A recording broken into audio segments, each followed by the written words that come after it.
The rain came down like bullets that summer evening in 1882. Jack Morrison pulled his horse toward the old line shack he knew sat just beyond the ridge. He'd been riding for 2 days straight, checking fence lines on the outer edges of the territory, and now this storm had caught him miles from anywhere safe. Thunder cracked so loud it made his horse jump sideways. Jack patted the animal's neck and whispered calming words, though truth be told he felt pretty nervous himself. Lightning lit up the whole sky like it was midday, and the wind nearly knocked him off his feet when he finally dismounted. The line shack was small, just 4 walls and a roof, really, but right now it looked like the finest hotel in San Francisco. Jack pushed open the wooden door, which creaked something awful, and led his horse inside. There wasn't much room, but at least they'd both be dry. He was pulling off his wet jacket when he heard it, a small sound like a whimper coming from the far corner. Jack's hand went straight to his gun. Out here you never knew what you might find. Could be a wounded animal, could be trouble of the human kind. "Hello?" he called out, his voice rough from 2 days of not talking to anyone but his horse. Another sound, definitely not an animal. Jack struck a match and held it up. In the flickering light he saw her, a little girl. Couldn't be more than 7 years old, curled up in the corner like she was trying to disappear into the wall, and she was Apache. Jack's heart started beating faster, but not from fear exactly. More from concern. What was a child doing out here alone, and why did she look so sick? He put his gun away slowly, making sure she could see he meant no harm. "Hey there, little one. You okay?" The girl just stared at him with big, dark eyes that were too bright. Even in the dim light, Jack could see she was burning up with fever. Her lips were cracked and she was shaking despite the warm summer air. Now Jack knew the tensions between settlers and Apache folks were running high. Just last month, there'd been trouble down near Tucson. Most cowboys he knew would have walked right back out that door, pretending they never saw anything. Some might have done worse, but Jack wasn't most cowboys. His mama had raised him right, and one thing she'd drummed into his head since he was knee-high was this: you don't turn your back on a child in need. Didn't matter who that child was or where they came from. He knelt down slowly, keeping his distance so he wouldn't scare her. "I'm not going to hurt you, sweetheart. But you're pretty sick, aren't you?" The girl didn't answer, but she didn't try to run either. Maybe she was too weak. Maybe she knew she didn't have much choice. Jack got to work. First, he built a fire in the old stone fireplace. It took a while to get it going with damp kindling, but eventually flames started licking at the wood.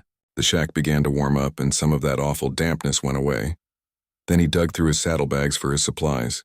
He didn't have much, just some dried jerky and hardtack biscuits that were so tough they could break your teeth if you weren't careful. But he had his canteen, still half full of decent water. He broke the hardtack into small pieces and soaked them in water until they got soft enough to eat. The jerky he tore into tiny strips. It wasn't much of a meal, but it was something. "Here," he said gently, moving a bit closer with the food. "You need to eat something." The girl looked at the food, then at him, then back at the food. She was clearly starving, but also clearly afraid. Jack set the food down between them and backed away, giving her space.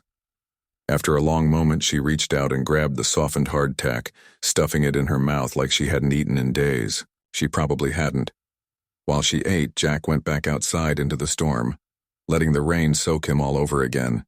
He didn't mind. He needed cool water for her fever. He took off his bandana and held it up to the rain until it was soaked through, then hurried back inside. "This might feel cold," he warned her, "but it'll help with that fever." He pressed the cool, wet cloth to her forehead. She flinched at first, but then seemed to relax a little. Her eyes started to close. Jack spent the whole night like that. Every time the cloth got warm, he'd go back out into the storm and wet it again. He fed her small amounts of food and water whenever she'd take it. He wrapped her in his bedroll, the only blanket he had, while he sat with his back against the wall in his still damp clothes. The storm raged on outside. Thunder and lightning put on a show that would have been beautiful if it wasn't so terrifying. Rain hammered the roof like it was trying to break through. Wind howled around the shack like a living thing, but inside in the firelight, a cowboy who'd never had kids of his own sat watch over a little Apache girl who'd wandered too far from home. He didn't know her name, didn't know her story, didn't even know if she understood a word he said, but none of that mattered. She was a child, she was sick, and she needed help. That was enough. As the night wore on, Jack found himself talking to her softly, the way his mama used to talk to him when he was sick as a boy. He told her about his horse, about the stars you could see on clear nights, about anything and everything, just to fill the silence. "You're gonna be okay," he kept saying. "Fever's gonna break soon. You'll see." Somewhere around dawn, when the first gray light started creeping through the cracks in the walls, her fever finally broke. The terrible heat left her skin and her breathing got easier. She fell into a real sleep, not that restless, fevered tossing she'd been doing all night. Jack finally let himself relax a bit. He was exhausted, hungry, and still damp from all those trips into the rain. But the girl was going to be okay, and that's what mattered. He stood up, his joints popping from sitting in one position for so long, and went to check on his horse. The storm had passed. Outside, everything looked fresh and clean, the way the world always does after a hard rain. The sun was just starting to peek over the horizon. Jack figured he'd let the girl sleep a bit more, then take her to the nearest town. Somebody there would know where she belonged. Somebody would get her home safe. He had no idea that home was already on its way to him, and he had absolutely no idea that the simple act of feeding a hungry child and cooling her fever was about to change his entire life forever. Jack was just thinking about waking the girl when he heard them. Horses, several of them coming fast. His whole body went tight. Out here, riders moving that quick usually meant one of two things, neither of them good. He moved to the door and cracked it open just enough to see out. What he saw made his breath catch in his throat. 6 Apache riders coming straight toward the line shack like they knew exactly where they were going. And leading them was a woman. Jack's hand went to his rifle, but he didn't pull it. Something in his gut told him this wasn't an attack. These people were searching for something, or someone. The woman dismounted before her horse even fully stopped. She was maybe in her late 20s with long dark hair and eyes that were scanning everything, desperate and afraid. She shouted something in Apache, her voice cracking with emotion. Then she saw Jack standing in the doorway and everything stopped. The other riders pulled their horses up short. Hands moved toward weapons. The air got so tense you could have cut it with a knife. Jack slowly raised both hands, showing he wasn't armed. Well, he was armed, but he wasn't holding anything. "Easy now," he said, keeping his voice calm. "Easy." The woman said something sharp in Apache to her riders, and they held position but didn't advance. She took a step toward Jack, and he could see the fear and hope fighting in her eyes. "My daughter," she said in broken English, her accent thick but understandable. "Little girl. You see?" Jack's heart dropped into his stomach. Of course. This was the girl's mother.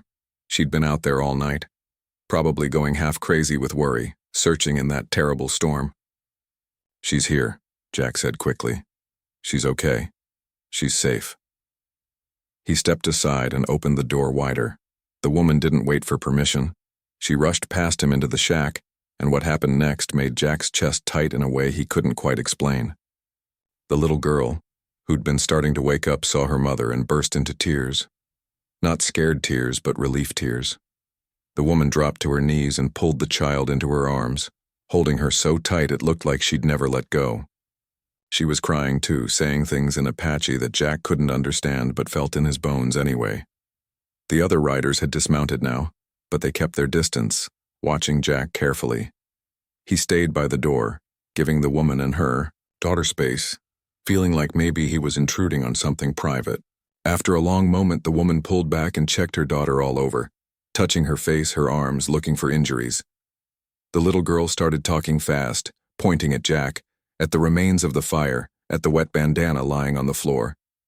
The woman's eyes moved around the shack, taking everything in. The bedroll that had been wrapped around her daughter, the small pile of food scraps showing where Jack had shared his supplies, the damp spots on the floor where he'd been wetting the cloth all night, her daughter alive and getting better, when she'd been so afraid she'd find something much worse.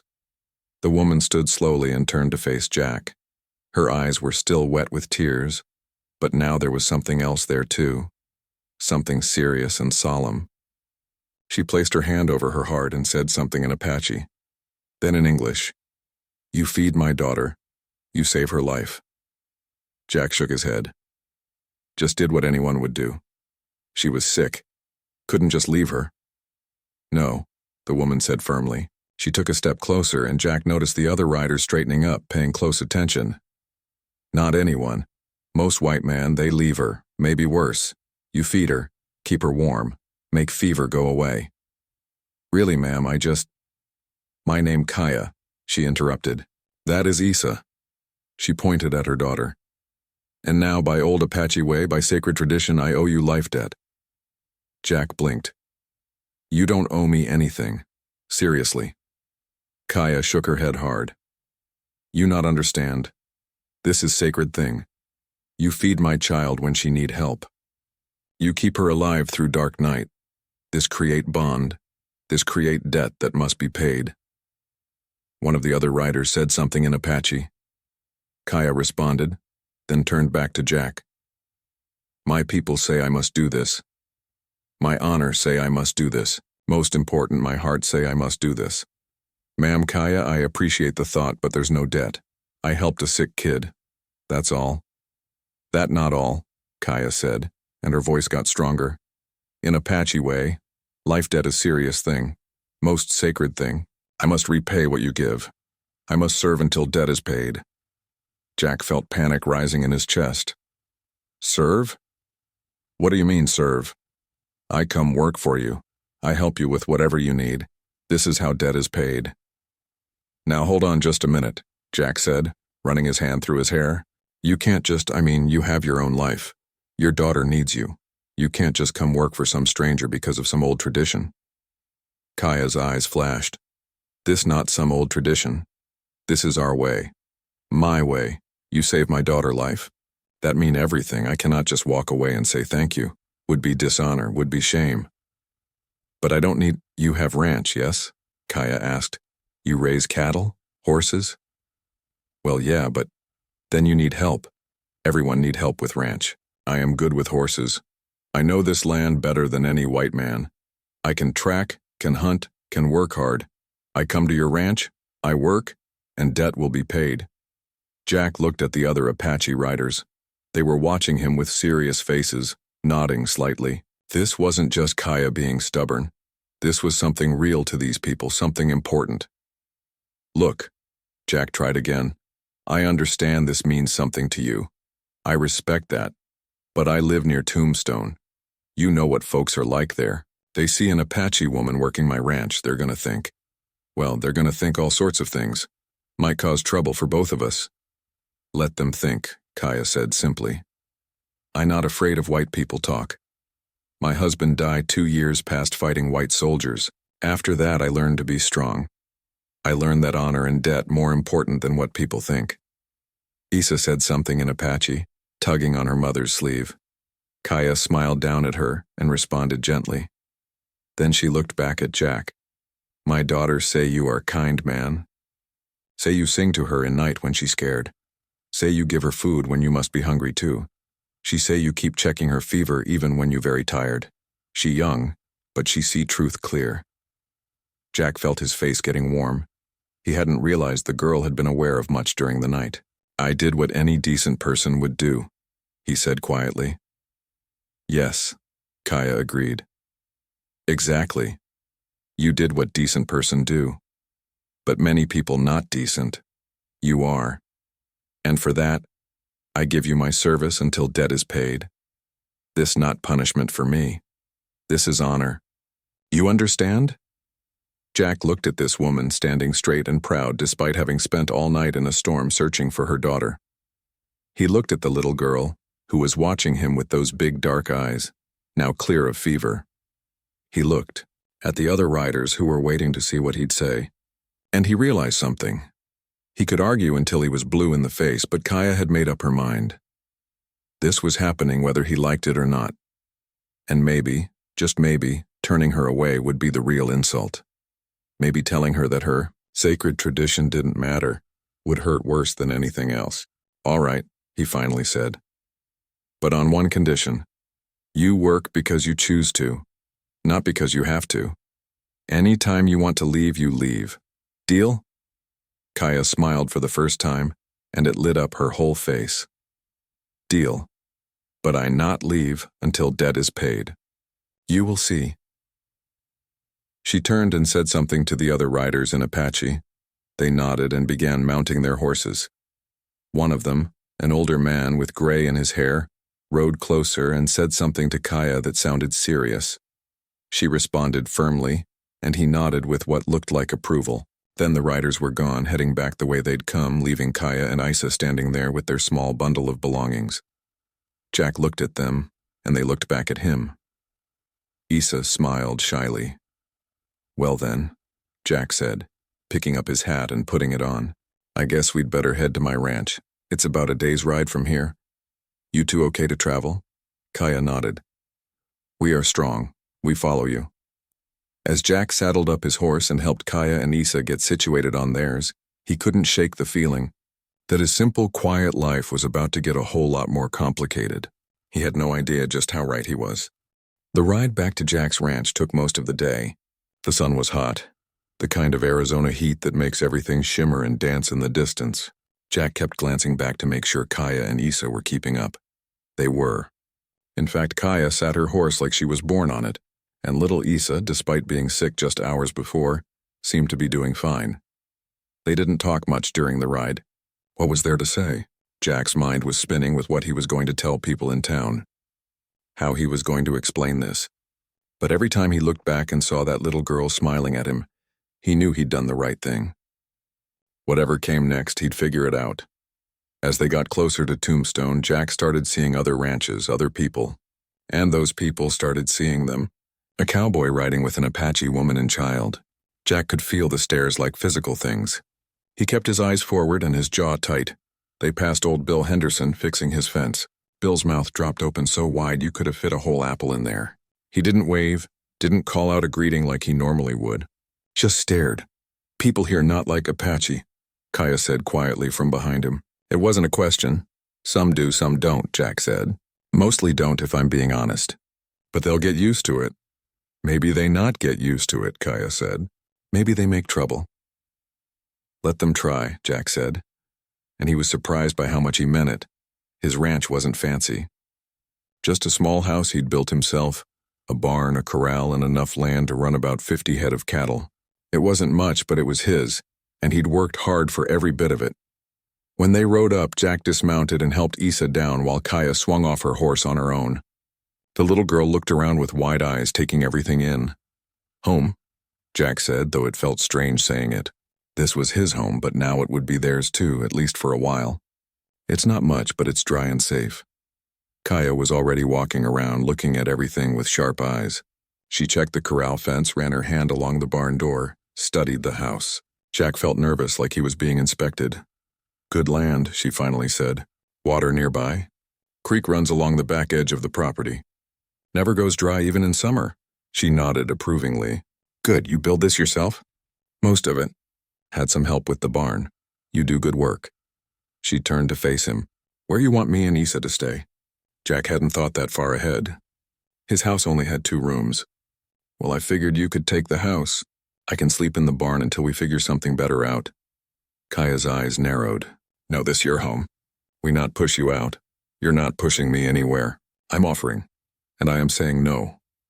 Kaya looked around. "We make camp there." She pointed to a spot near the barn, sheltered by a big cottonwood tree. "Is good place. Private but close. We be comfortable. In a camp? But we are Apache," Kaya said simply. "We know how to live outside. Is better this way. You have your space. We have ours. But I am close if you need help with work."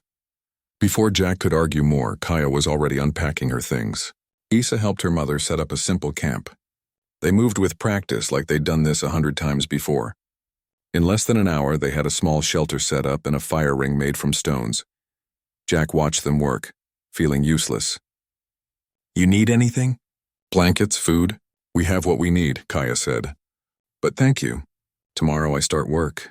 Tonight we rest." Jack wanted to say more, to explain again that she didn't owe him anything, but he was starting to understand that his words wouldn't change her mind. This was something she needed to do.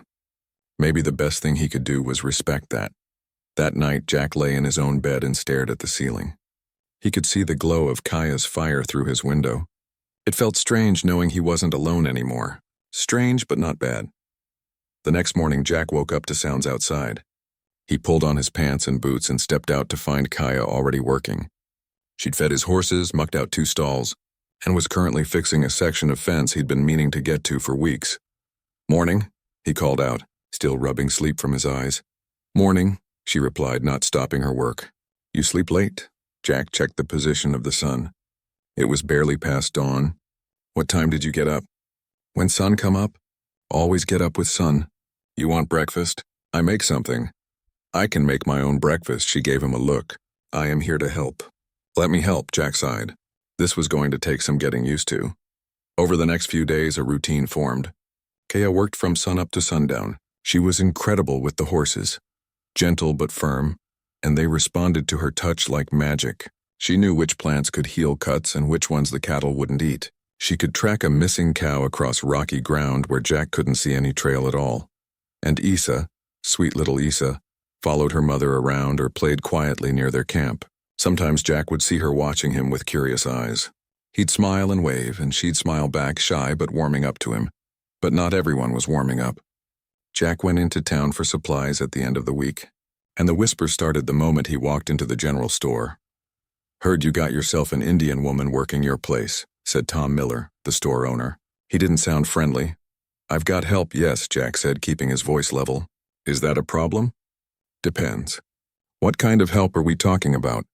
Jack felt his temper rising. "The kind that works hard and minds her own business. Now you gonna sell me supplies, or should I ride to the next town?" Tom backed off, but Jack could feel eyes on him the whole time he shopped. When he left, he heard someone mutter something about Apache sympathizers. He kept walking. Back at the ranch, Kaya was working with one of his horses that had always been skittish. Under her hands, the animal was calm as could be. "Town not go well?" she asked without looking up. "How'd you know I went to town?" "You take wagon. You come back with supplies." "Not hard to figure." She finally looked at him. "They give you trouble about me?" "Nothing I can't handle." "You want me to leave, make things easier for you?" "No," Jack said quickly. "No, I don't want that at all." Kaya studied his face for a long moment, then nodded. "Good, because I'm not done yet. Debt's still there." "Kaya, about that debt, no." She held up her hand. "We not talk about this again. I know you think is silly. I know you want to say is paid. But it's not about what you think. It's about what I know in here." She touched her heart. "My daughter alive because of you. That worth more than few weeks of work. That worth everything." Jack looked at her, really looked at her. She was strong, this woman, proud, and she'd been through things he probably couldn't imagine. Her husband dead, raising a child alone, living on the edges of both worlds, not quite fitting in anywhere.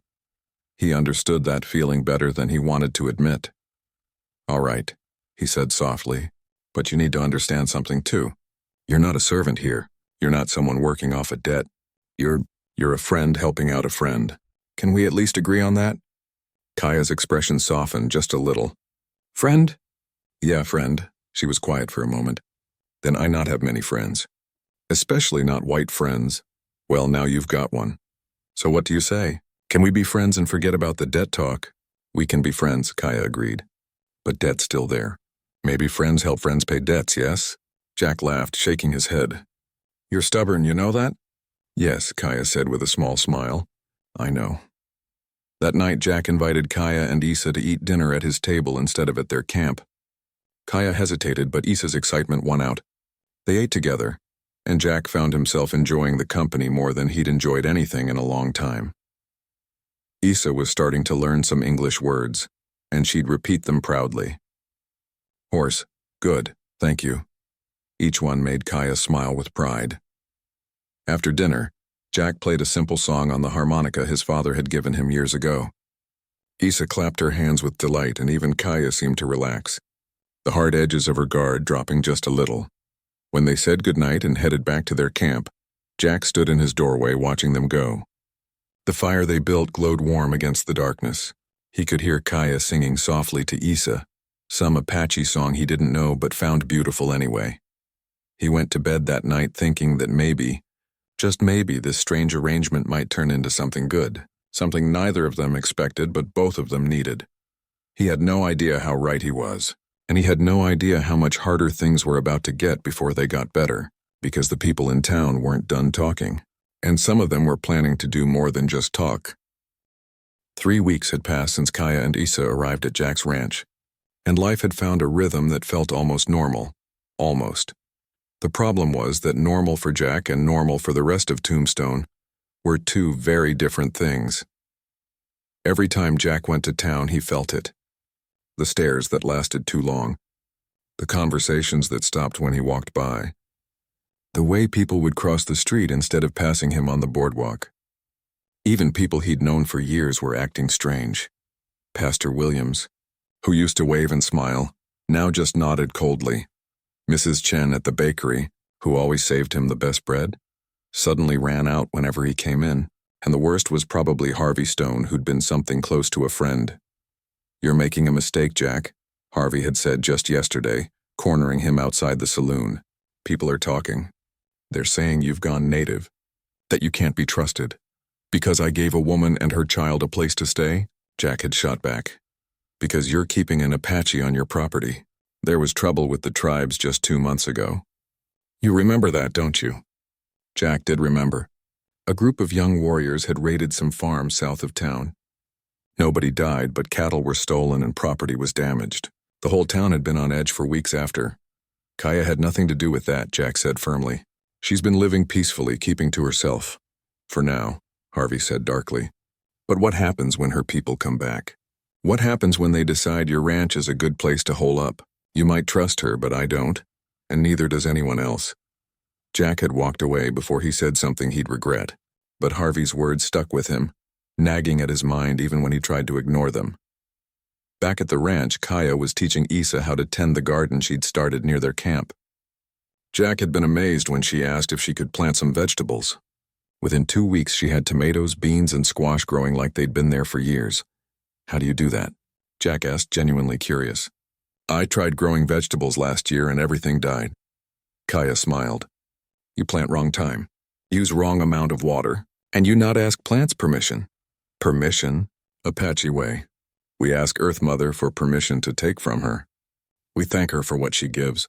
Plants grow better when you respect them." Jack wasn't sure he believed in all that, but he couldn't argue with the results. Her garden was thriving while his attempt last year had been a disaster. Issa said something in Apache, pointing to a butterfly that had landed on a tomato leaf.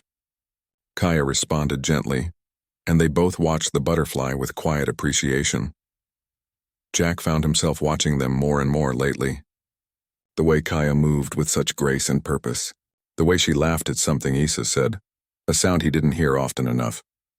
The way both of them seemed to belong here, like they'd always been part of the ranch. That thought scared him a little. He'd gotten used to being alone. After losing his family to cholera back in Ohio, he'd come west specifically to be alone. Grief was easier when you didn't have to explain it to anyone. When you didn't have to pretend to be okay for someone else's sake. But now coming home to an empty house didn't feel peaceful anymore. It felt lonely, and he wasn't sure when that had changed. "Jack!" Kaya's voice pulled him from his thoughts. She was pointing toward the ridge. "Someone comes." Jack's hand went to his gun belt. Out here, unexpected visitors could mean trouble. But as the rider got closer, Jack relaxed a bit. It was Charlie Two Horses, an Apache man who worked as a scout for the cavalry sometimes. Jack had met him a few times in town and always found him decent enough. Charlie rode up and dismounted with a nod to Jack, then turned to Kaya and spoke in Apache. The conversation went on for several minutes and Jack couldn't understand a word of it. But he could read Kaya's face well enough by now. She was tense, worried about something. Finally, Charlie turned to Jack. "I come with warning," he said in careful English. "Some men in town, they plan to make trouble for you. They say you harboring enemy. They say you traitor to your own people." Jack's jaw tightened. "What kind of trouble?" "The kind where they ride out here and try to scare you. Maybe worse. They drink too much, talk too big. Think they protecting town." Charlie shook his head. "Stupid men. Dangerous stupid men. When? Maybe tonight. Maybe tomorrow, but soon. They working up courage." He looked at Kaya. "I tell her she should go. Find somewhere safe until this blow over. And I tell him no," Kaya said firmly. "This my place now." "I not run. It's not running," Jack said. "It's being smart. If these men come here looking for trouble, Then they find me standing next to you, Kaya interrupted. You think I afraid of drunk cowboys? I survived much worse than that, Charlie sighed. I warn you both. What you do now is up to you. He mounted his horse, then paused. Jack, you good man. But sometimes good men end up dead because they too stubborn to see danger coming. You understand? I understand. Thanks for the warning, Charlie. After Charlie left, Jack and Kaya stood in silence for a moment. Kisa had gone inside the house to play with a doll Jack had bought her in town, so it was just the two of them. You should take Isa and go stay with your people for a few days, Jack said quietly. Just until things settle down. My people? Kaya's voice was sharp. Which people, Jack? The Apache who not fully trust me because I live with white man, or the white people who hate me for being Apache. Where exactly do I belong? Jack didn't have an answer for that. I tell you something, Kaya continued, her voice softer now. When my husband die, I have nowhere to go. His family blame me, say I should have died protecting him. My family far away, scattered. I spend 2 years moving from place to place with Isa, never belonging anywhere. Always on edge of things, never in center. She turned to look at the ranch, at the house and barn and garden. Then I come here, and for first time in long time I feel like maybe I could belong somewhere. Maybe this place could be home. Not just for me, but for Isa too. She need home, Jack. She need place where she not have to be afraid all the time. I know, Jack said. But if something happens to you or Isa because you stayed here, then that my choice. My risk, not yours to decide for me. She met his eyes. You save my daughter life. You give us place to stay. You treat us with respect when most people treat us like dirt. You really think I'm going to run away when you might need help? This isn't about the debt anymore, is it? Jack asked. No, Kaya admitted. This about doing what right. About standing with friend when friend might be in trouble. That what you do for me, yes? Jack nodded slowly. Yeah, that's what I'd do. Then let me do same for you. That night, Jack barely slept. He kept one ear listening for the sound of approaching horses, one hand near his rifle. But the night stayed quiet except for the usual sounds of crickets and the wind. Morning came peaceful, and Jack started to think maybe Charlie had been wrong. Maybe the men had sobered up and thought better of it. Maybe everything would be fine. He should have known better. 2 days later, Jack was in the barn repairing a saddle when he heard horses coming. Multiple horses. He stepped outside to see 5 men riding up to his house. He recognized them all. Local ranch hands, the kind who spent more time drinking than working, the kind who liked to talk big and act tough. Leading them was Frank Butler, who'd never liked Jack much even before Kaya showed up. Morning. Frank? Jack called out, keeping his voice easy even though his heart was pounding. Something I can help you with? Yeah, Frank said, spitting tobacco juice on the ground. You can tell your Indian to pack up and get out. Kaya had stepped out of the house at the sound of voices. Isa peeked out from behind her mother's skirt, her eyes wide with fear. She's not going anywhere, Jack said flatly. The hell she isn't, said another man, Pete Carson. We don't want no Apache around here. You either send her away or we'll do it for you. Jack's hand moved closer to his gun. You boys are welcome to try, but I promise it won't end the way you think. 5 against 1, Morrison, Frank said with a nasty grin. You like those odds? 5 against 2, Kaya said, stepping forward. Her voice was steady, unafraid. And I promise I better shot than all of you, Frank laughed. Listen to this. The squaw thinks she's tough. That word, the slur, made Jack's vision go red. But before he could move, Kaya put her hand on his arm. Not worth it, she said quietly. They just words from small men. Smart squaw, Pete sneered. She knows when she's beaten. I tell you what, Kaya said, her voice calm and level. You leave now, nobody get hurt. You stay, you find out just how good I am with knife and bow. Your choice. The men looked at each other, uncertain now. They'd come expecting to scare a woman and face down one cowboy. They hadn't expected Kaya to stand her ground, hadn't expected her to look them in the eye without flinching. This ain't over, Morrison, Frank finally said, tugging his horse's reins. You're gonna regret choosing her kind over your own. My own kind, Jack said, his voice hard as iron, are people who do the right thing. People with honor. People who don't show up 5-on-1 to threaten a woman and child. You boys don't qualify. The men rode off, muttering and cursing, but they rode off. Jack and Kaya stood side by side until they disappeared over the ridge. Only then did Jack let out the breath he'd been holding. That was close.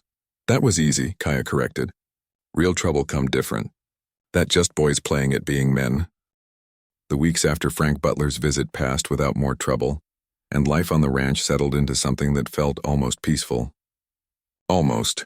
Because Jack could still feel the town's hostility simmering in the background whenever he had to go in for supplies. But out here on his land, things were good. Better than good, actually. Jack had never realized how quiet his life had been until it wasn't quiet anymore. Isa's laughter filled spaces that had been empty for years. Kaya humming while she worked made the whole ranch feel more alive. Even the horses seemed happier, responding to Kaya's gentle touch and soft words in Apache. One morning, Jack woke up with a nasty cut on his hand from catching it on barbed wire the day before. He'd wrapped it up himself, but it was throbbing and angry-looking. Kaya took one look at it and shook her head. "This not good," she said. "You wrap wrong. Already getting infected?" "It's fine," Jack protested, but Kaya was already unwrapping the dirty bandage. "Men always say it's fine," she muttered. Then they lose finger because they too stubborn to accept help. She disappeared for a few minutes and came back with a handful of plants Jack had never paid attention to. She crushed them between her hands, mixed them with a bit of water, and made a paste that looked like nothing special but smelled sharp and clean. "This will sting," she warned, and she wasn't kidding. When she applied it to his cut, Jack had to bite his lip to keep from cursing. But within seconds, the burning faded to a cool, soothing sensation. "What is that?" he asked, watching as she wrapped his hand with clean cloth. "Yucca root, sage, and something else. My grandmother teach me. She was medicine woman, very powerful. She say plants are Earth Mother's way of taking care of her children." "Your grandmother sounds wise." Kaya's eyes got distant. "She was. She died when I was Isa's age, but I remember everything she teach me.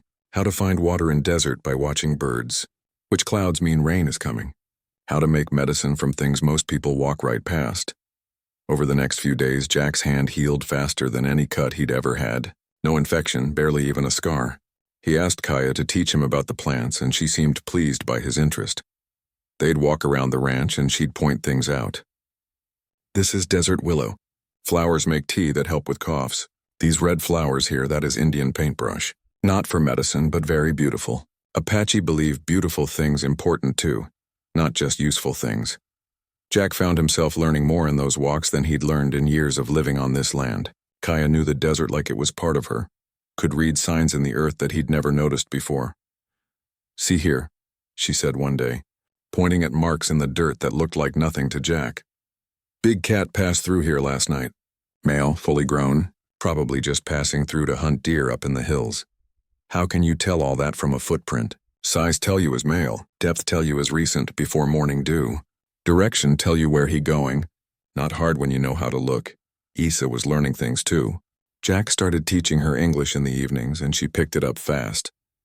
She'd point at things and ask for the English word, then repeat it over and over until she got it right. Table, chair, sky, stars. In return, she taught Jack a few Apache words. He wasn't very good at it, his tongue tripping over the unfamiliar sounds, but Isa thought his attempts were hilarious. Her giggles made even Kaya smile.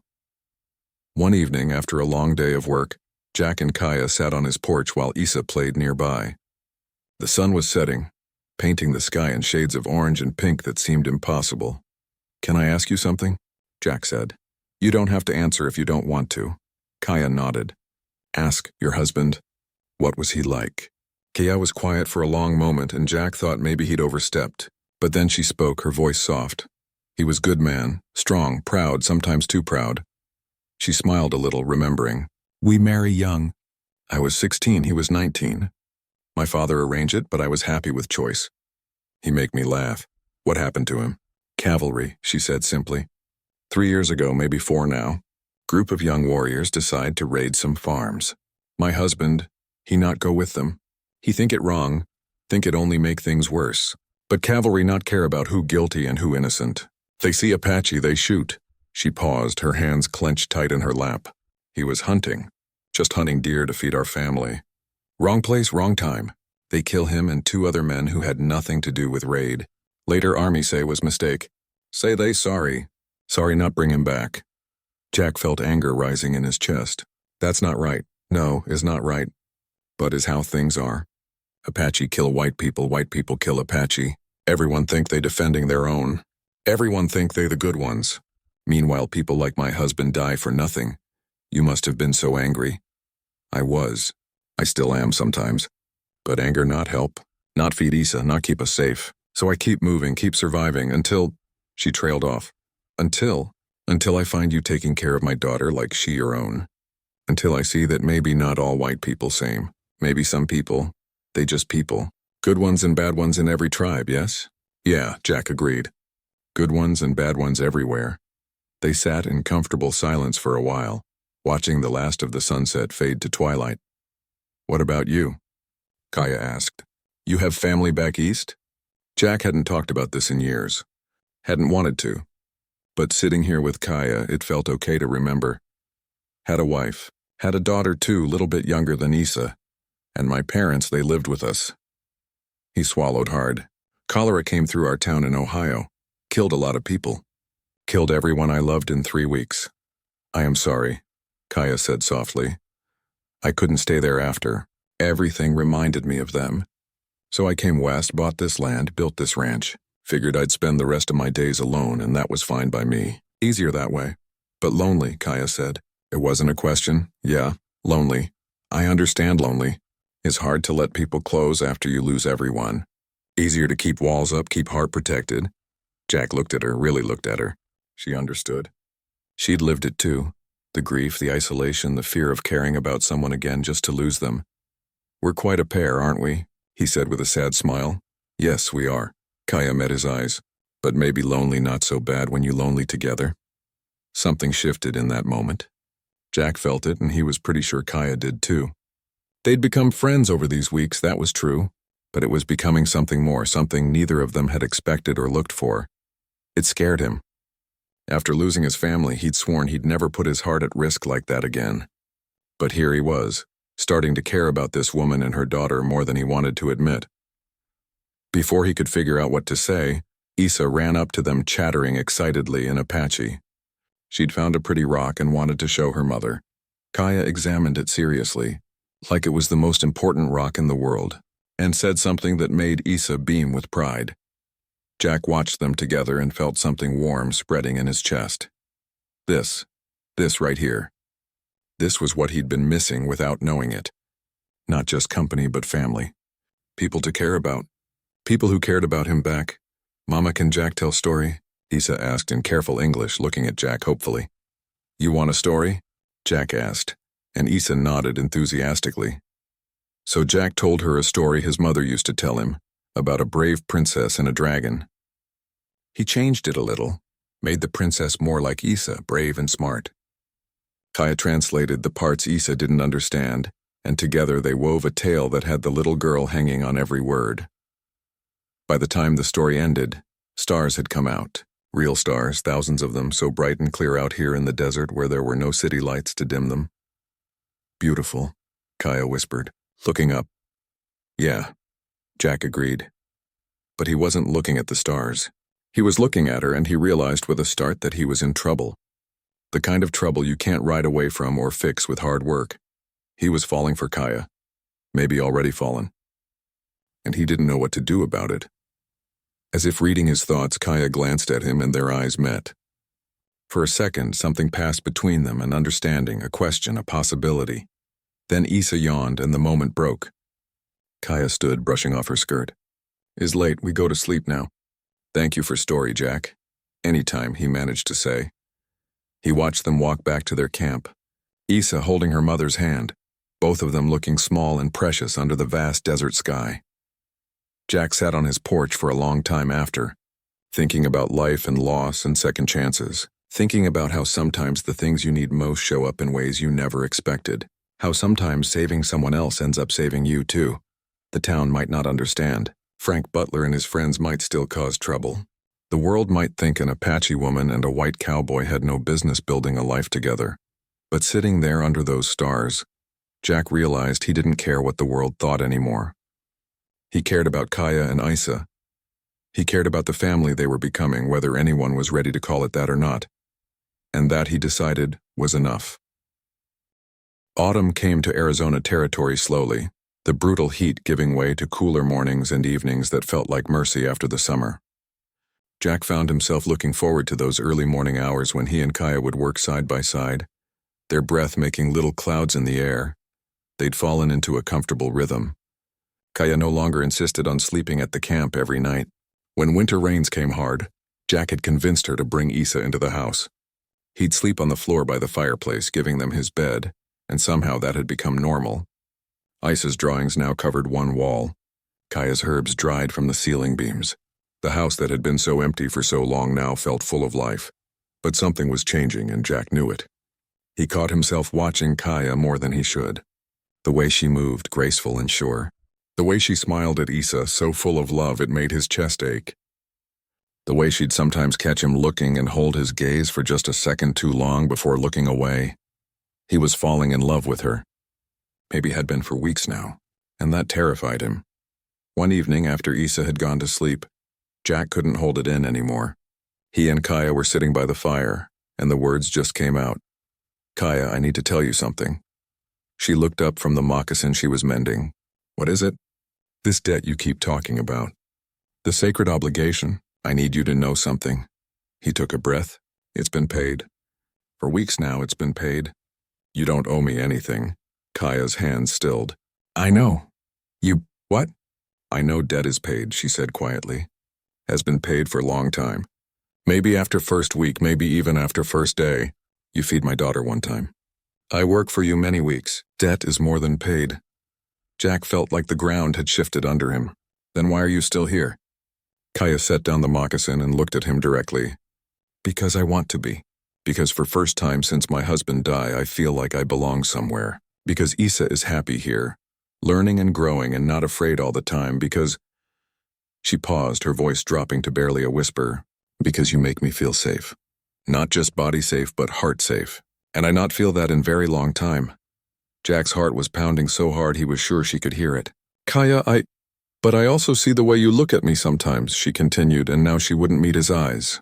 "And I see how you look away, like you regret looking. I understand. You are a good man, Jack. You give us home when we need it. But I also know I am Apache and you are white. I know what people say. I know I bring trouble to you. So maybe it's better if Isa and I go, find different place, let you have your life back." "No," Jack said more forcefully than he meant to. "That's not... You've got it all wrong." "Then tell me what is right," Kaya said, and there were tears in her eyes now. "Tell me what you want, because I am confused. Sometimes I think maybe you care for me the way I care for you, but then you pull away and I think maybe I am wrong.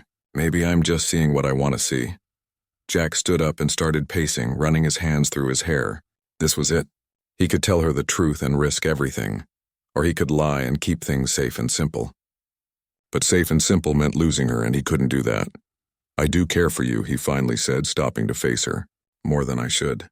More than I want to, if I'm being honest. It scares me, Kaya. After I lost my family, I promised myself I'd never let anyone get that close again. Never give my heart away where it could get broken. It was easier to be alone, to not feel anything. And now?" Kaya asked softly. "Now I can't imagine this house without you and Isa in it. I can't imagine not seeing your face first thing in the morning or hearing Isa laugh. You've become..." He struggled for the words. "You've become my family. Both of you. And that terrifies me because I don't know if I can survive losing another family." Kaya stood and walked to him, reaching out to take his hand. Her touch was warm and steady. "I am scared too. After my husband died, I think I never love again. Never want to. Love means pain when person goes away. Easier to keep heart closed, yes?" "Yes," Jack agreed. "But maybe," Kaya continued, "maybe being scared together is better than being safe alone. Maybe some things worth the risk." Jack looked down at their joined hands, then back up at her face. She was so beautiful, but it wasn't just her face. It was her strength, her kindness, her fierce love for her daughter, her quiet courage in the face of a world that didn't want her. "I love you," he said, and once the words were out, he couldn't stop them. "I love you, Kaya. I love the way you sing to Isa. I love how you know every plant and every animal. I love how you're not afraid of anything. I love how you made this empty house feel like a home again. I love..." She stopped his words by reaching up and touching his face gently. "I love you too," she whispered. I fight it. I tell myself is wrong, is foolish. But heart not listen to reason. Heart want what it want. They stood there for a long moment, just looking at each other, and Jack felt something shift inside him. Like a door he'd locked tight was finally opening again, letting light back in. "But Jack," Kaya said, her voice sad now. "Love not enough. You know this. People in town, they already hate that I am here. If they think we together, if they think you an Apache woman." She trailed off. "I don't care what they think. You should care. They can make life very hard. For you, for me, for Issa. Already they give you trouble. Will be worse if we together for real." "Let it be worse," Jack said. "I spent years running from feeling anything because I was afraid. I'm done running. I'm done being afraid. If they have a problem with us, that's their problem, not ours. You say that now, but—" "Kaya," Jack interrupted gently, "I lost my family once. I know what real loss feels like. And I'm telling you right now, losing you and Issa because I was too scared to fight for you, that would be worse than anything those people in town could do to us." Tears were running down Kaya's face now. "You really mean this? You want me, want us, not just as people who live here, but as a real family?" "I want to marry you," Jack said, and he was surprised by how sure he sounded. "If you'll have me. I want to marry you and be a father to Issa and build a real life together. I know it won't be easy. I know people will make trouble. But I don't care. You're worth it. She's worth it. This feeling right here, right now, this is worth anything." Kaya was crying in earnest now, but smiling too. "You are crazy, man. Foolish, stubborn, crazy man. Is that a yes?" She laughed through her tears. "Yes, yes it is, yes. I marry you. We be family for real, and we face whatever comes together." Jack pulled her into his arms and she came willingly, holding him tight. They stood there in front of the fire. Two broken people who'd somehow found a way to be whole again together. "I never think I'd be happy again," Kaya whispered against his chest. "Never think I feel safe enough to love someone new. But you make me brave, Jack. You make me think maybe good things can still happen." "We make each other brave," Jack corrected. "That's how this works, right? We're stronger together than we are alone." "Yes. Together, stronger." They stayed like that for a long time, just holding each other, feeling the warmth of the fire and the certainty of their choice. Outside, the wind was picking up, blowing cold down from the mountains. But inside, everything felt warm and right. Then they heard a small voice from the bedroom. "Mama?" They pulled apart and Kaya wiped her tears. "Issa awake. I go check on her." "Wait," Jack said. "Should we tell her? About us?" Kaya smiled. "She already know. Children see things. She probably know before we know." She squeezed his hand. "But yes, we tell her. We tell her she will have father again. Real father who love her and keep her safe." That made Jack's throat tight. "I already love her." "You know that, right?" "I know, she know too. Why you think she asked for you to tell stories every night?" Kaya went to check on Issa, and Jack heard soft voices speaking in Apache. Then Issa came running out of the bedroom and threw herself at Jack, hugging him tight. "Papa Jack," she said in English, then a stream of excited Apache that Jack couldn't follow. "What's she saying?" he asked, laughing and hugging her back. "She say she is very happy," Kaya translated, her eyes shining. "She say she pray to Earth Mother to give her new papa, and Earth Mother answer prayer. She say you are best papa in whole world." Jack had to blink hard to keep from crying himself. "Tell her she's the best daughter in the whole world," Kaya translated, and Issa beamed, holding on to Jack like she'd never let go. Later that night, after Issa had finally gone back to sleep, Jack and Kaya sat together and talked about the future. About how they'd get married, maybe with both Apache and white traditions. About how they'd handle the town's reaction. About the life they'd build together. "It won't be easy," Jack warned again. "Nothing worth having is easy," Kaya said. "We already know this. But we face it together, yes? You, me, and Issa, family." "Family," Jack agreed. And for the first time in years, he let himself believe in tomorrow. Let himself believe that good things could last. Let himself believe that love, even when it came in unexpected ways, was worth every risk. Because some things, he realized, were worth fighting for. And this woman, this child, this family they were building, they were worth everything. The next 2 weeks were the happiest Jack could remember in years. He and Kaya made plans for their wedding, deciding to do it in the spring when the desert flowers bloomed. Issa was beside herself with excitement, practicing calling Jack Papa and helping her mother prepare for the big day. But happiness, Jack had learned, never lasted long without someone trying to take it away. It was a Tuesday afternoon when Kaya spotted them first. She'd been hanging laundry while Jack was in the barn checking on a horse with a sore hoof. Isa was in the house practicing her letters. "Jack," Kaya's voice was sharp with warning. "Riders coming. Many of them." Jack came out of the barn, his heart already sinking. Sure enough, dust was rising in the distance. At least 8 riders, maybe more, coming fast toward the ranch. "Get Isa," Jack said quickly. "Take her to the root cellar. Stay there until I say it's safe." "No," Kaya said firmly. "We face this together. You say we are family now. Family not hide when trouble comes. Kaya, please, no. We stand together." She called out in Apache and Isa came running. Kaya gave her quick instructions and the girl nodded seriously before running back into the house. She came out a moment later with Jack's rifle and Kaya's bow and arrows. "Smart girl," Kaya said, taking her bow. She put herself in safest room with window so she can watch. If things go very bad, she know to run to Charlie 2 Horses' place. Jack didn't have time to argue. The riders were close now, and as they got closer, Jack's stomach dropped. It wasn't just Frank Butler and his usual crew. It was more than a dozen men, all armed, all looking serious. And they were riding fast and hard, kicking up dust like they meant business. But these weren't cowboys coming to chase off Kaya. As they got even closer, Jack realized with shock that they were being chased. And behind them, coming fast, were 5 rough-looking men he'd never seen before. The first group of riders thundered into Jack's yard and wheeled around, forming a defensive line. Jack recognized some of them now, local ranchers and cowboys from the surrounding area. And leading them was, of all people, Charlie 2 Horses.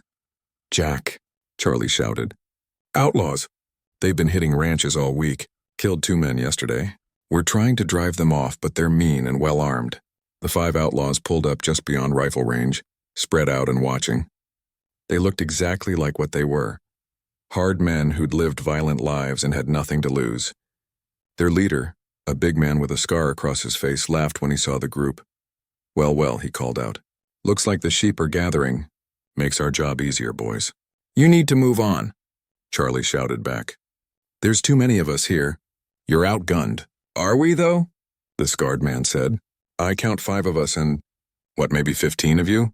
But half of you look like you've never been in a real fight." "I like those odds just fine." Jack's mind was racing. His ranch was about to become a battleground, and there was no way around it. These outlaws weren't just rustlers. They were killers, and they'd clearly decided to make a stand here. "They corner us here," Charlie said quietly to Jack. "We've been riding hard, horses tired. We either fight here or die trying to run." "Then we fight here," Jack said. He looked at his ranch, at the house where Isa was hiding, at Kaya standing beside him with her bow ready. Everything he cared about was right here. "Kaya, you should take Isa and—" "No," Kaya interrupted. "I tell you before. We fight together. Besides," she nodded toward the house, "I know this land better than anyone. I know every rock, every gully, every place to take cover. You need me." She was right, and Jack knew it. "All right. What do you suggest?" Kaya's eyes scanned the area quickly, taking in every detail. Then she started giving orders, speaking in a mix of English and Apache, and somehow everyone understood. She had them position themselves using the barn, the house, and the natural terrain for cover. She pointed out weak spots in their line and how to protect them. She moved with such confidence that even the white cowboys who'd been suspicious of her before listened without question. The outlaws charged. They came in firing, whooping and hollering like they thought they'd already won, but they ran straight into the defense Kaya had set up. She'd positioned everyone perfectly, creating crossfire angles that forced the outlaws to ride into a kill box. The fight was loud and chaotic. Gunfire cracked across the yard. Men shouted. Horses screamed. Jack found himself shoulder to shoulder with Charlie on one side and old Bill Henderson on the other, all of them firing as fast as they could. Kaya was everywhere at once. She'd fire an arrow that would drop an outlaw's horse, forcing him to take cover. Then she'd shout instructions in Apache that somehow the defenders understood through tone and gesture, if not words. She moved like water, always where she was needed most. One outlaw broke through the line and headed for the house. Jack's heart stopped, thinking of Isa inside. But before he could move, Kaya was running faster than he'd ever seen her move. She reached the man just as he was kicking open the door, and her knife flashed in the sunlight. The outlaw went down and Kaya was already moving back to her position. The scarred leader saw his plan falling apart. His men were pinned down and one was already dead. He tried to rally them for another charge, but this time Charlie and 2 other good shots were ready. Their bullets found their marks and suddenly it was over. The remaining outlaws were dead or running, and the ones running didn't look back. In the sudden silence, everyone just stood there, breathing hard, checking themselves for injuries. Then people started laughing with relief, the way you do when you realize you survived something you shouldn't have. "Everyone all right?"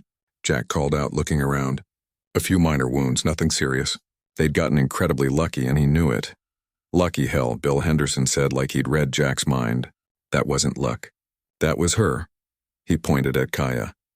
"She knew exactly what she was doing. Set us up perfect. I've been in range wars before and I've never seen defense organized that good that fast." Other men were nodding, looking at Kaya with new respect. She stood there quietly, catching her breath, her bow still in hand. Charlie walked over to Jack and Kaya. "She saved our lives," he said simply. "All of us. Those men were killers. They would have picked us off easy if not for her strategy." He turned to Kaya and spoke in Apache. She responded quietly and he nodded with respect. "What did you say?" Jack asked. "I thank her for her courage and wisdom," Charlie said. "She is warrior woman like the old stories. Her husband would be proud." More riders were coming now, but these were townsfolk from Tombstone, drawn by the sound of gunfire. They rode in expecting trouble and found a scene that told a story they hadn't expected. The outlaws who'd been terrorizing the area were dead or gone. The local ranchers and cowboys were alive and unharmed. And right in the middle of it all stood Jack Morrison and Kaya, side by side, with the evidence clear that she'd been the one to turn the tide. Frank Butler was among the newcomers. He took in the scene, his face going through a dozen different expressions. Finally, he dismounted and walked over to Jack and Kaya. "I heard the shooting," he said slowly. "Came to help, but looks like you didn't need it." He looked at Kaya. "Heard what happened. Heard you saved everyone here." Kaya just nodded, not saying anything. She didn't need to gloat or explain. Her actions spoke louder than any words could. Frank stood there for a long moment, clearly struggling with something. Finally, he took off his hat. "I was wrong about you," he said, his voice rough. "I thought, well, doesn't matter what I thought. You saved lives today, saved my friends. I was wrong and I'm man enough to say it." "Thank you," Kaya said simply. Other men started coming forward, shaking Kaya's hand, thanking her. Some looked embarrassed, probably remembering times they'd crossed the street to avoid her or made comments behind Jack's back. But now, faced with the undeniable truth of what she'd done, they couldn't deny her worth. Bill Henderson spoke up, his voice carrying across the yard. "I think we all owe this woman an apology, and we owe Jack here one too. We judged them without knowing them. We let fear and old prejudices cloud our thinking. But today proved something. Character isn't about what you look like or where you come from. It's about what you do when it matters." There were murmurs of agreement. Not everyone looked happy about it, but nobody argued. Pastor Williams, who'd been cold to Jack for weeks, stepped forward. "The Lord teaches us not to judge by appearances, but by the heart." "I'm afraid I forgot that lesson." "Can you forgive an old fool, Miss Kaya?" "Everyone makes mistakes," Kaya said. "Important thing is learning from them." As the crowd started to disperse, people checking on the property and making sure no other outlaws were lurking nearby, Jack felt Kaya's hand slip into his. He squeezed it gently. "You were amazing," he said quietly. "I do what needed to be done, same as you would do. You saved all of us. You know that, right? Without your strategy, some of these men would be dead right now." Kaya shrugged. "Apache learned to fight smart, not just hard. When you are always outnumbered, you learn to use land, use position. My father teach me. Say someday it might save my life. Today it saved many lives." Isa came running out of the house, tears streaming down her face. She threw herself at Kaya, babbling in Apache. Kaya knelt down and held her daughter, speaking softly, reassuring her that everything was okay. Spring came to the Arizona territory with an explosion of color. Wildflowers covered the desert in yellows, purples, and reds. The air was warm but not yet hot, and everything felt fresh and new. It was the perfect time for a wedding. Jack stood in front of the small mirror in his house, trying for the 10th time to get his tie straight. His hands were shaking. He'd faced down outlaws without trembling, but the thought of standing up in front of people and marrying Kaya had him nervous as a schoolboy. "You look like you're going to be sick." Charlie said from the doorway, grinning. "This supposed to be happy day." "I am happy," Jack said. "Just nervous. What if I mess up the words? What if you stop worrying and trust that woman loves you no matter what?" Charlie finished. "She not marrying you because you are smooth talker. She marrying you because you are good man with good heart. That not going to change if you stumble over a few words." Jack took a deep breath. Charlie was right. This was about him and Kaya starting their life together officially. Everything else was just details. Outside, people were gathering. Not everyone in town had come, but more than Jack expected. After the outlaw attack, opinions had shifted. Not completely and not for everyone, but enough. Bill Henderson was there with his family. Pastor Williams was going to perform the ceremony. Even some of the ranch hands who'd been with Frank Butler that day had shown up. And there were Apache people too. Some of Kaya's relatives had traveled from far away. They set up a traditional wedding area, with symbols and decorations that Jack didn't fully understand but found beautiful. They'd agreed to blend both traditions, Apache and white, creating something unique that honored both their backgrounds. Issa ran into the house, practically bouncing with excitement. She wore a new dress that Kaya had made, decorated with beadwork in traditional Apache patterns. "Papa Jack." "Mama is ready. Everyone waiting." Papa Jack. He still got a lump in his throat every time she called him that. "All right, let's do this," he said, squaring his shoulders. He walked outside and took his place. Pastor Williams stood ready with his Bible. Next to him was Kaya's uncle, an elderly Apache man who would perform the traditional part of the ceremony. The two men had met several times to plan this, and despite the language barrier, they'd formed a respectful friendship. Then Kaya appeared, and Jack forgot how to breathe. She wore a dress that combined both styles. White fabric in the traditional style of a wedding dress, but decorated with intricate Apache beadwork and designs.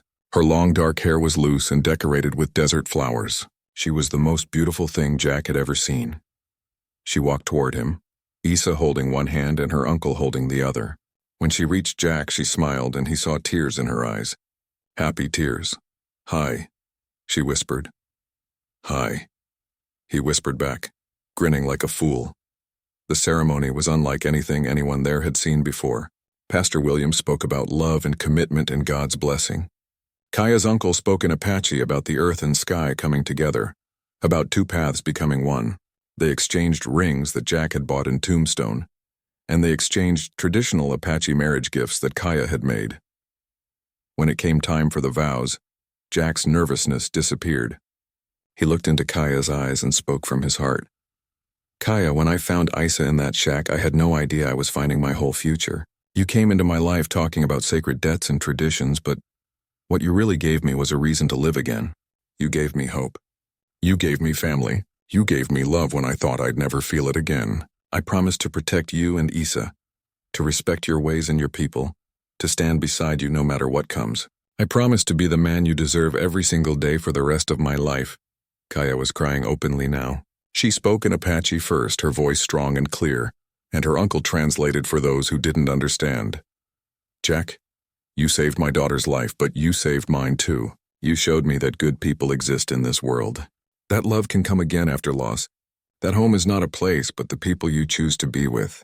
I promise to stand with you in all things, to bring honor to your name and our family, to teach our children about both our peoples, so they know all of who they are. I promise to love you with all my heart in Apache way and white way and in all ways forever. Our children." Jack's heart swelled. They'd talked about having more kids, about building a big family together. Hearing her say it out loud in front of everyone made it feel real. "I now pronounce you husband and wife," Pastor Williams said with a warm smile. "Jack, you may kiss your bride." Jack pulled Kaya close and kissed her, and the crowd erupted in cheers and applause. Issa jumped up and down, clapping her hands. Even some of the Apache elders who'd maintained stern faces throughout the ceremony were smiling now. The celebration that followed was something the town would talk about for years. There was food from both cultures. Apache women had brought traditional dishes that the white folks tried cautiously at first, then went back for seconds. Kaya had cooked things she'd learned from Jack's mother's recipes that he'd shared with her. Music played, a mix of fiddle tunes and Apache songs. Children ran around playing together, white and Apache kids mixing in a way their parents never had. Bill Henderson pulled Jack aside at one point. Never thought I'd see the day, he said, but he was smiling. White and Apache celebrating together, eating at the same tables, dancing to the same music. You two did something special here today, something important. We just followed our hearts, Jack said. Sometimes that's exactly what the world needs, Bill replied. As evening came and the celebration started winding down, Jack and Kaya stood together watching the sunset paint the sky in impossible colors. Issa was asleep on a blanket nearby, worn out from excitement and dancing. We did it, Kaya said softly. We really did it. Having second thoughts already? Jack teased. She elbowed him gently. Never, I am happy. So happy it almost scares me. After so much sadness, so much loss, I forgot what this feels like. Me too, Jack admitted. But we deserve this, Kaya. We deserve to be happy. Yes, we do. She leaned against him. Thank you for being brave enough to love me. Thank you for seeing past all the reasons we should not work and believing we could. Thank you for insisting on paying a debt that led to this, Jack replied. Your sacred tradition brought us together. Maybe that's what it was really about all along. Not you owing me, but fate giving us both what we needed. 1 year later, Jack stood in the same spot, holding his newborn son while watching Isa help Kaya tend the garden that had grown 3 times bigger. The ranch was thriving. They'd expanded the herd, fixed up the house, and built a real schoolroom, where Kaya taught Isa and several other children from neighboring ranches, both white and Apache. The town had changed too. Not completely, and there were still people who disapproved of mixed marriages. But seeing Jack and Kaya's happiness, seeing how well their family worked, it had opened minds. A few other mixed couples had formed, encouraged by Jack and Kaya's example. Charlie Two Horses had even been elected to the town council, something that would have been impossible just 2 years before. Isa was reading and writing in both English and Apache now. She'd become a bridge between the two communities, translating and explaining, helping people understand each other. At 8 years old, she was wise beyond her years, shaped by the challenges she'd faced but not broken by them. And now there was baby Daniel, named after Jack's father. He had Kaya's dark hair and Jack's blue eyes, and he was perfect. Kaya said he would grow up knowing both worlds, belonging to both peoples, and maybe that would make him stronger than either alone. Jack thought about that night in the line shack, when he'd made the simple choice to help a sick child. Such a small decision, really. Feed a hungry kid, cool her fever, keep her safe through the night. He'd had no idea that simple act of kindness would change everything. But that was the thing about kindness he'd learned. You never knew where it would lead. You just did the right thing because it was right, and then you let life unfold the way it was meant to. What you thinking about? Kaya called out, noticing him watching them. About how lucky I am, Jack called back. About how that storm was the best thing that ever happened to me. Kaya walked over, wiping dirt from her hands. She kissed his cheek and looked down at their sleeping son. You know what I think? What? I think maybe sacred debt was real after all. But maybe it was not my debt to you. Maybe it was both of us in debt to fate, to Earth Mother, to God, to whatever brought us together. Maybe we both owed it to ourselves to take a chance on happiness. And did we pay that debt? Jack asked. Kaya looked around at their ranch, at Issa teaching a white neighbor boy some Apache words, at the baby in Jack's arms, at the life they'd built together. Yes, she said. We paid it by building something beautiful, by showing people that love is stronger than fear, by creating family where there was none. She looked up at Jack, her eyes full of love, by choosing each other every single day even when it is hard. That is how we pay the debt, not with work or service, but with love and courage and hope for a better world. Jack kissed her, his wife, his partner, his best friend. Then I'm glad to keep paying it for the rest of my life. Me too, Kaya agreed. As the sun set over the Arizona territory, the Morrison family went inside their home.